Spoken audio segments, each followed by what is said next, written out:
مسیح میں آپ کی سلامتی ہو، خداوند آپ سب کے ساتھ ہو، خداوند کا ہاتھ آپ سب پہ بڑھا رہے۔ ڈیئر اسٹوڈنٹس، میں خداوند کا شکر ادا کرتا ہوں آج ایک بار پھر کہ خداوند نے یہ موقع بخشا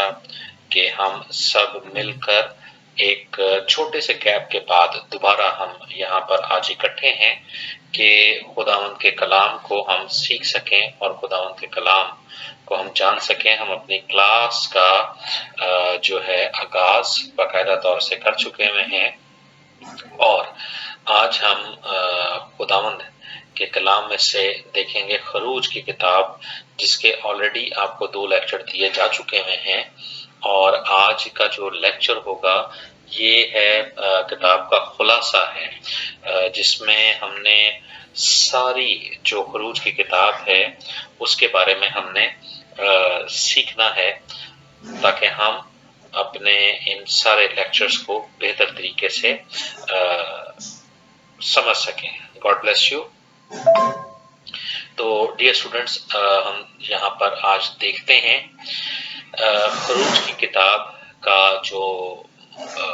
مضمون ہے، جو خلاصہ ہے کہ یہ توریت کی پانچ کتابوں میں سے دوسری کتاب ہے، جیسے کہ ہم نے پہلے پڑھ چکے ہیں توریت کے بارے میں، تو کہ 5 کتابیں ہیں قانون کی، اور یہ ہم دوسری کتاب خروج کی دوسری کتاب پڑھ رہے ہیں، اور اس میں یوسف کی حکمت کے سنہرے عہد کے بعد کے دور میں بنی اسرائیل کے جو ان کا مقصد تھا اس کا تذکرہ ہے۔ ڈیئر اسٹوڈنٹس، اس میں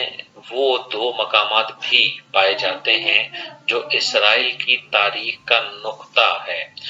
اور اس کے جو عروج ہیں یعنی مصر سے رہائی اور شریعت کا عطا کیا جانا اس کتاب میں ہمیں ملتا ہے۔ اور میں ضروری سمجھوں گا کہ جو نئے آنے والے اسٹوڈنٹس ہیں، جب وہ اس لیکچر کو دیکھ رہے ہیں، ان کو سن رہے ہیں، تو وہ اپنی رہنمائی کے لیے یوٹیوب پہ جو ہمارے پریویس لیکچرز پڑھے ہوئے ہیں وہاں سے جو آج کے لیکچر کے علاوہ جو لیکچر ہیں وہ وہاں سے یوٹیوب پہ سے دیکھ لیں اور اپنی ایک کنٹینیوٹی بنا لیں تاکہ آپ کو اسائنمنٹس کے لیے کوئی پرابلم نہ ہو اور کسی بھی چیز میں اور پرابلم نہ ہو، اور اگر پھر بھی کوئی آپ کو ایسی چیز ملتی ہے تو آپ ہم سے ڈائریکٹ کانٹیکٹ کر سکتے ہیں۔ پریز گاڈ۔ ڈیئر اسٹوڈنٹس، جو شریعت کا عطا کیا جانا تھا، اسی وجہ سے یہ خروج کی کتاب کے واقعات خدا کے اپنے لوگوں پر اپنی ذات کو ظاہر کرنے کے سلسلوں میں ایک اہم کڑی کی حیثیت رکھتے ہیں، خروج کی کتاب کے واقعات، اور ان کا تعلق نہ صرف عہد عتیق یعنی کہ پرانے عہد نامے سے ہے بلکہ عہد جدید سے بھی یعنی کہ نئے عہد نامے سے بھی ہے، جہاں فسح کا برہ یعنی کہ خداوند کی قربانی کا یعنی کہ جو خدا نے قربانیاں بتائی ہوئی تھی ان کا سلسلہ ملتا ہے، اور اس کے ساتھ ہم دیکھتے ہیں عید فسح کو جو ہے ہماری مخلصی کی یادگاری کے طور پر رائج کیا گیا، اور اس کتاب کا جو بڑا جو مجموعہ ہے، جو مضمون ہے، جو وہ واقعات ہیں جو بنی اسرائیل کے مصر سے خروج یعنی کہ نکلنے پر منحصر ہوئے، جب انہوں نے مصر کو چھوڑا اور وعدے کی سرزمین کے لیے نکلے تھے، اس وقت کے یہ سارے واقعات یہاں پر موجود ہیں خروج کی کتاب میں۔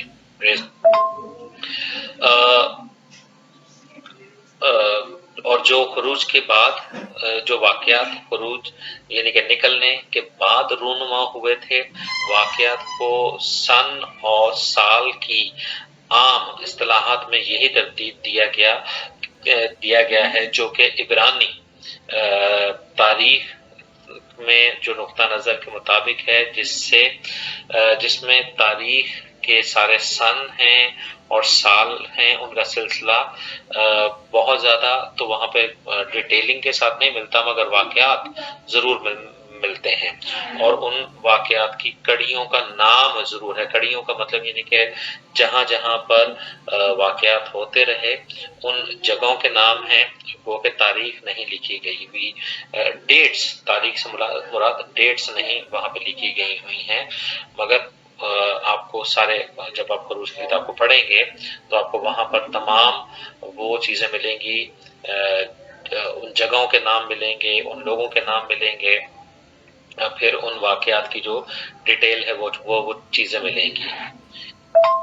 اس میں ہم دیکھتے ہیں ایک مختصر نسب نامہ کے بعد، یعنی کہ نسب نامہ بھی وہاں پہ موجود ہے، اس کے بعد کا جو مقصد تھا، جس کا مقصد یہ تھا کہ اس کے پیدائش کی کتاب سے تعلق ظاہر کیا جائے، یعنی کہ جیسے کہ میں نے آپ کو پریویس لیکچرز میں بہت دفعہ میں آپ کو بتا چکا ہوا ہوں کہ بائبل کی تمام تر کتابیں ایک دوسرے کے ساتھ لنکڈ ہیں آپس میں، تو خروج کی کتاب میں جو نسب نامہ ہے دیے گئے ہیں، ان کا مقصد، مین مقصد یہ ہے کہ اس کا تعلق پیدائش کی کتاب کے ساتھ ظاہر کیا جائے۔ کتاب کا آغاز اسرائیلیوں کے شمار میں اضافے پر مشتمل ہے، اور مصریوں کی جو تفتیش، یعنی کہ ان کو جو ایک وہ تھی، ان کے اندر ایک تفتیش سی لگی ہوئی تھی کہ اب کیا ہوگا، تو یہ اسے ایک بڑھتے ہوئے خطرہ سمجھتے تھے، یعنی کہ وہاں سے نکلنا، اور اس سے نمٹنے کے لیے جو ان کی تفتیش تھی کہ جب ہم یہاں سے نکلیں گے تو ہمارے لیے کیا خطرات پیدا ہو سکتے ہیں اور ان سے نپٹا کیسے جائے گا، اور اس کے بعد 2 یا 3 شاہد ان کو یہ فرمان جاری کیے گئے، اور پہلا جو فرمان تھا کہ تخت انہیں بیگار کے لیے مصری خریداروں کو تحویل میں دے دیا گیا تھا۔ ان کا جو پہلا ایک تھا کہ ان کو کرنے کے لیے وہ مصر میں اوبیسلی غلامی میں تھے، تو اس لیے ان کو وہاں سے نکالنا بھی ضروری تھا، یہ خداوند کی وہ ہے پلاننگ میں تھا۔ ڈیئر اسٹوڈنٹس، اس میں ہم دیکھتے ہیں کہ دوسرا جو ان کو غالباً اس کے پیش نظر جو دوسرا مقصد تھا، ایک تو یہ کہ افرادی قوت کی وقتی ضرورت پوری ہو جائے اور ساتھ ساتھ ان پر کڑی نظر بھی رکھی جائے، اور دوسرا فرمان یعنی کہ پہلے فرمان میں تھا کہ ان کو جب تحویل میں دیا گیا ہے تو ان کو زیادہ لوگ چاہیے تھے، اور وہاں پر وہ پھر ان پر نظر بھی رکھیں اور ان کے سارے معاملات کریں۔ دوسرا جو ان کو اس وقت فرمان ملا کہ ان کے جوئے اور زیادہ سخت بنا دیا جائے، ان کے جوئے کو زیادہ سخت بنا دیا جائے، یعنی کہ ان کے رہنے سہنے کی جو چیزیں ہیں، ان کی جو کنڈیشنز ہیں، ان کو ہارڈ شپ میں تبدیل کیا جائے، تاکہ جس کا مطلب یہ تھا کہ ان کے مشاغل میں کمی لائی جائے، کمی کر دی جائے، اور اس طرح ان کی طرف سے فتنہ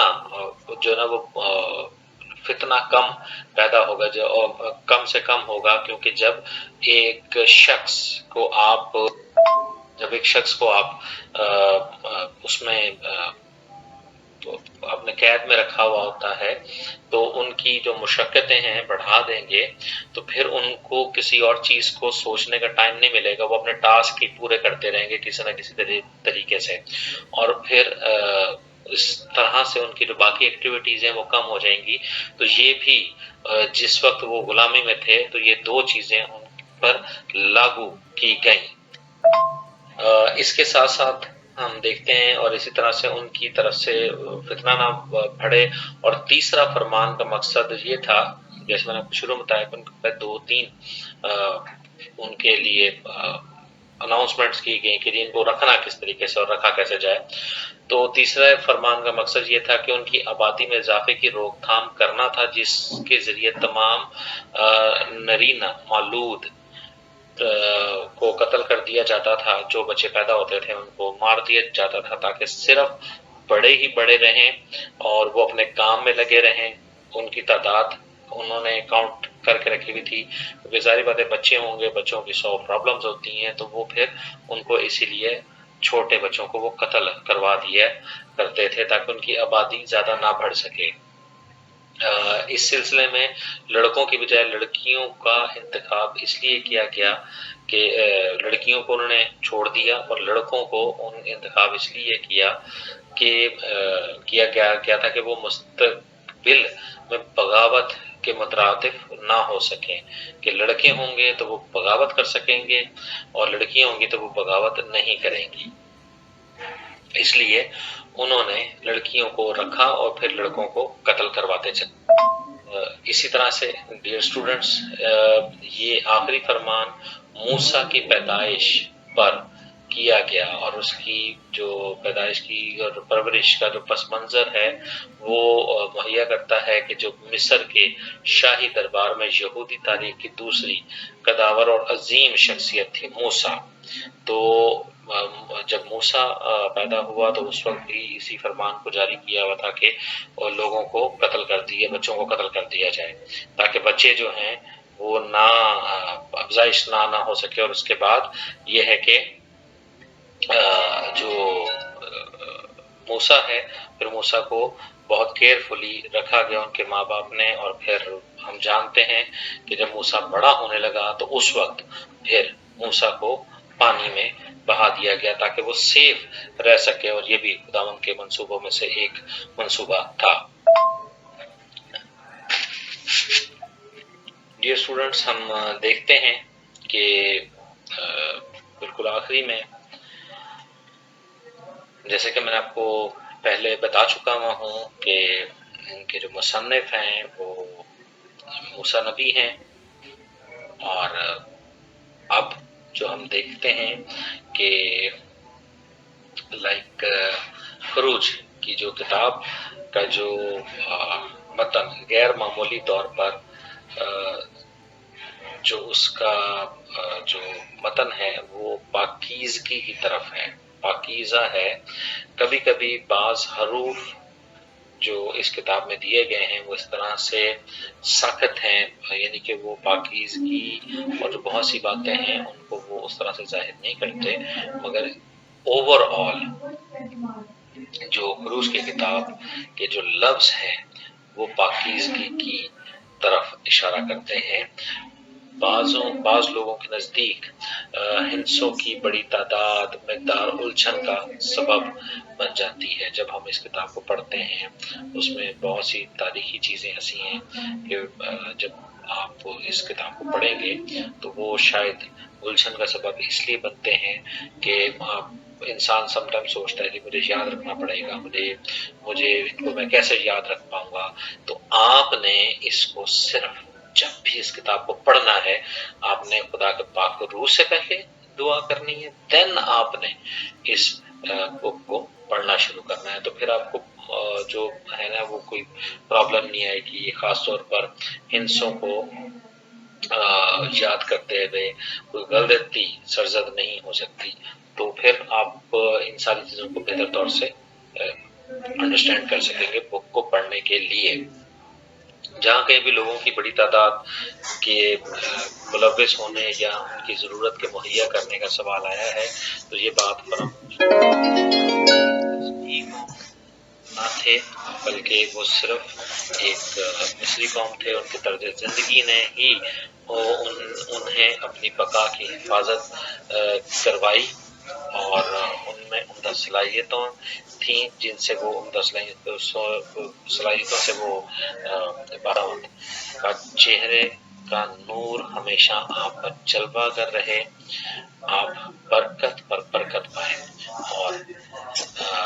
ان لیکچرز کو انڈرسٹینڈ کریں اور ان کی رہنمائی میں کلام مقدس ضرور پڑھنا شروع کریں۔ پریز گاڈ، گاڈ بلیس یو، آمین۔